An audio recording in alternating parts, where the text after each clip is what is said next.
जब अकेले पति से नहीं हुआ तो देवर के साथ मिलकर दोनों ने मेरी हालत खराब कर दी। मैं जिस हालत में बिस्तर से उठी और देवर को सामने खड़ा पाई तो मेरे होश उड़ गए। मेरे पति और देवर ने मिलकर मेरे साथ एक घिनौना काम किया जिससे मेरी हालत खराब हो गई। कोई पति इतना गंदा काम करवा सकता है अपनी ही पत्नी के साथ? अक्सर लोगों को शादी के बाद 1 या 2 ही साल में बच्चा हो जाता है, लेकिन मेरी शादी को 5 साल हो गए थे और मुझे अभी तक बच्चे की खुशी नहीं मिली थी। ऐसा नहीं है कि मैंने इलाज नहीं करवाया था, यह इसके लिए कोशिश नहीं की। शहर का या दूर दराज का कोई भी डॉक्टर, वैद्य, हकीम ऐसा नहीं था जिसे मैंने दिखाया न हो। जिसने जहाँ बताया वहाँ जाकर मैंने इलाज करवाया, जिसने जैसा बताया मैंने वैसा ही किया, लेकिन मुझे बच्चे की खुशी नहीं मिली। बच्चे के लिए मैं कुछ भी करने को तैयार थी, मुझ में किसी बात की कोई कमी नहीं थी। डॉक्टर का यही कहना था कि जब किस्मत में होगा तो बच्चा हो जाएगा, लेकिन अभी तक मुझे औलाद की खुशी नहीं मिली थी। मेरे ससुराल में हम 3 लोग थे, मैं, मेरा पति और एक छोटा देवर। जब मेरे पति और देवर छोटे थे तभी मेरे सास ससुर की मृत्यु हो चुकी थी। मेरे पति एक कंपनी में नौकरी करते थे और देवर एक मेडिकल स्टोर में काम करता था। पूरा दिन वही रहता और रात को घर पर आता था, इसलिए ससुराल में मुझे ताने सुनने को नहीं मिलते थे। लेकिन फिर भी बच्चा तो सबको ही चाहिए होता है, क्योंकि दुनिया में बांझ औरतों को अच्छा नहीं समझा जाता और इस बात का अंदाजा मुझे गुजरे 5 सालों में बहुत अच्छे से हो गया था। एक दिन मेरे पति जब शाम को ऑफिस से घर आए तो वह काफी खुश दिखाई दे रहे थे। आते ही सीधे कमरे में गए और अलमारी में कुछ ढूंढने लगी। मैंने उनसे पूछने की कोशिश की तो कहने लगे, परिधि, सबके सोने के बाद मैं तुम्हें एक ऐसी चीज दिखाऊंगा जिसे देखकर तुम बहुत खुश हो जाओगी। उस दिन घर में कुछ मेहमान भी आए थे और मेरा देवर भी मेडिकल स्टोर नहीं गया था, क्योंकि उस दिन मेरी वेडिंग एनिवर्सरी थी और इस खुशी में मैंने और मेरे पति ने घर में एक छोटा सा प्रोग्राम रखा था और सारे मेहमान इसलिए मेरे घर पर आए हुए थे। पति का इशारा मैं समझ नहीं सकी कि आखिर कौन सी ऐसी चीज है जिसे देखकर मैं खुश हो जाऊंगी। मुझे लगा शायद कोई सरप्राइज गिफ्ट होगा। मेरी जिंदगी में किसी चीज की कोई कमी नहीं थी। दुनिया की हर ऐशो आराम की चीजें मेरे घर पर थी। बस कमी थी तो एक बच्चे की, जो कि शादी के 5 साल बाद भी मुझे नहीं मिल पाया था। डॉक्टर हमेशा एक ही बात कहते थे कि किस्मत में अभी देर है। इस वजह से मेरे पति भी परेशान रहते थे, मगर आज उन्हें खुश देखकर मुझे बहुत हैरानी हुई, क्योंकि आज उनके चेहरे पर ऐसी खुशी थी जैसे उन्हें कोई बहुत बड़ी दौलत मिल गई हो। यह तो मैं भी जानती थी कि मेरे और मेरे पति के लिए दौलत सिर्फ और सिर्फ एक बच्चा है। अब मैं सबके सोने का बेचैनी से इंतजार करने लगी। ऐसा भी मेरे पति मुझे क्या दिखाना चाहते हैं। और जब सब सो गए तब मेरे पति मुझे लेकर अपने कमरे में आ गए और मुझे बैठाते हुए मेरे सामने ही बैठ गए और कहने लगे, परिधि, आज जो चीज मैं तुम्हें दिखाने वाला हूँ वह देखकर और उसके बारे में सुनकर तुम खुशी से पागल हो जाओगी। उस वक्त मेरे चेहरे पर बहुत ज्यादा खुशी थी और मुझे बेचैनी सी होने लगी। मेरा दिल चाह रहा था कि जल्दी से जल्दी मुझे वह चीज दिख जाए, क्योंकि बच्चे की खुशखबरी का तो दूर दूर तक कोई उम्मीद नहीं थी। और अगर कोई गिफ्ट था तो मेरे पति के चेहरे पर इतनी खुशी क्यों? प्रणव उठकर अलमारी की तरफ चल पड़ी। मैं हैरान होती हुई उस तरफ देखने लगी। कुछ देर बाद वह वापस से मेरे कमरे आए और मेरे पास बैठते हुए मेरे हाथ में एक पैकेज दे दिए। मैं प्रणव को देखने लगी तो कहने लगी, इसमें ऐसी चीज है जिससे कि तुम बहुत जल्दी प्रेग्नेंट हो जाओगी।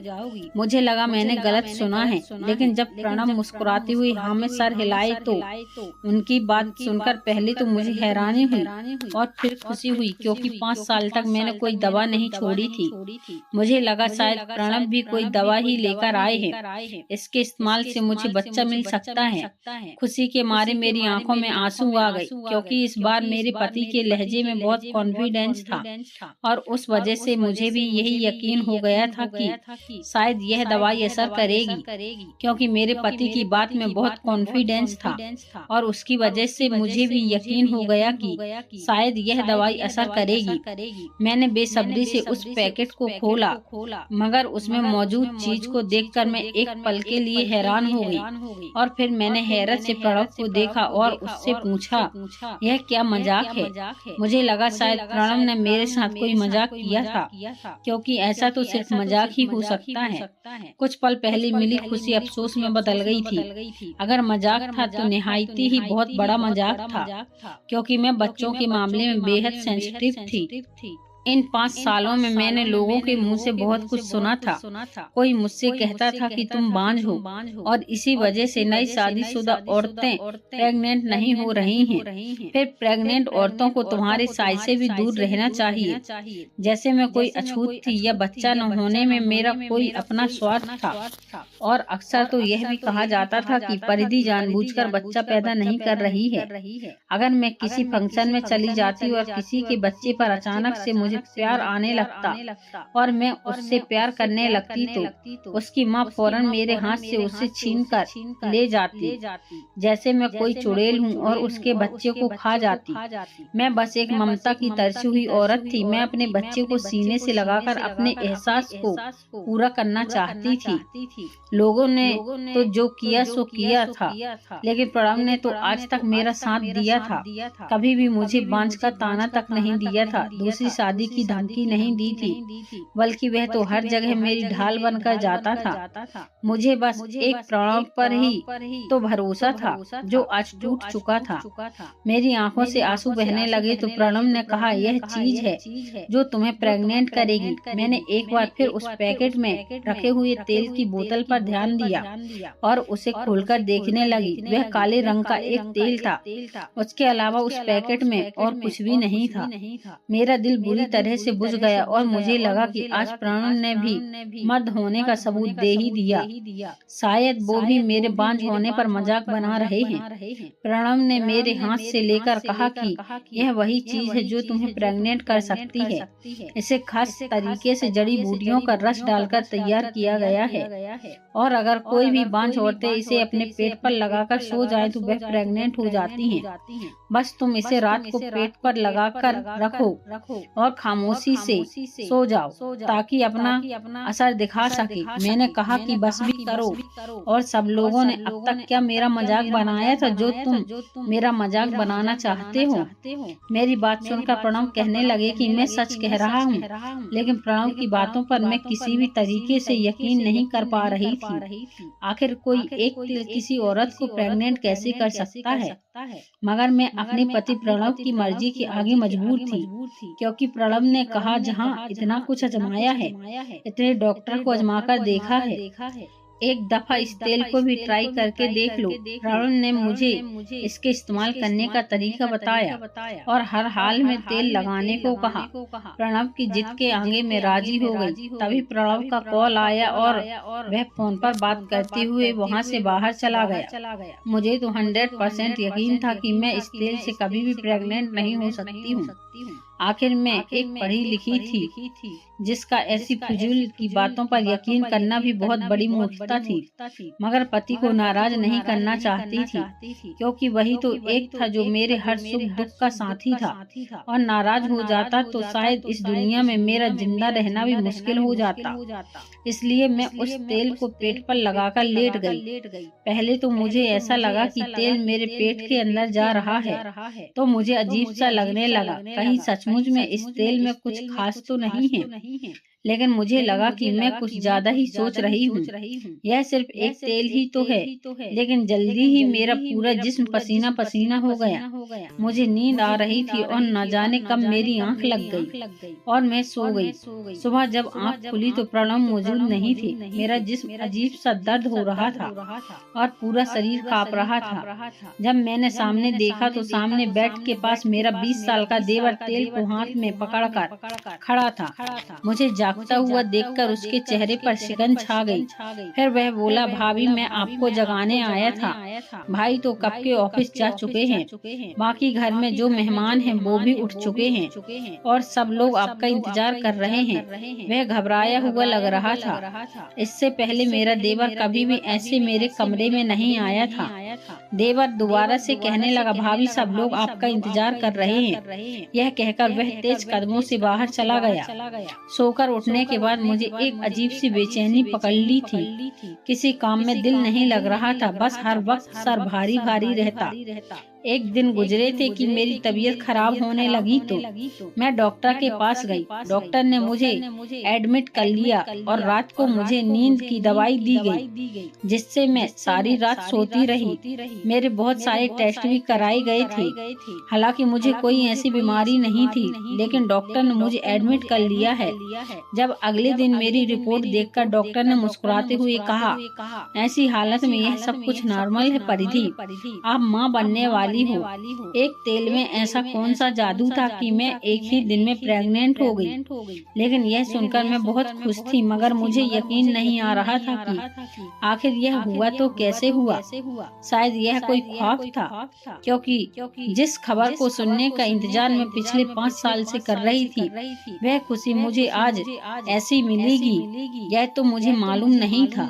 और इससे भी ज्यादा हैरान करने वाली बात तो यह थी कि इन दिनों मेरे पति ने मुझे छुआ तक नहीं था, तो फिर मैं प्रेग्नेंट कैसे हुई। लेकिन मैं अपनी हैरानी और परेशानी की वजह से उस खुशी को खराब नहीं करना चाहती थी, इसलिए मैंने अपने दिमाग को झटक दिया और सीधा घर के लिए निकल गई। घर जाकर प्रणव ने कृतिक को यह खुशखबरी सुनाई, मगर न जाने क्यों यह खबर सुनकर खुश होने की बजाय वह अपसेट हो गया। उसके चेहरे पर अजीब सी नाराजगी आ गई, जिसे मैंने बहुत अच्छे से नोटिस किया था। मुझे यह देखकर अजीब लगा, लेकिन मैंने सोचा कि आज तक वह घर में सबसे छोटा था और उसको बहुत अहमियत दी जाती थी। एक नए बच्चे के आने की खबर शायद उसके लिए खुशी की खबर नहीं थी। यह सोच रहा होगा शायद उसकी अहमियत अब कम हो जाएगी। दिन यूं ही गुजरते रहे।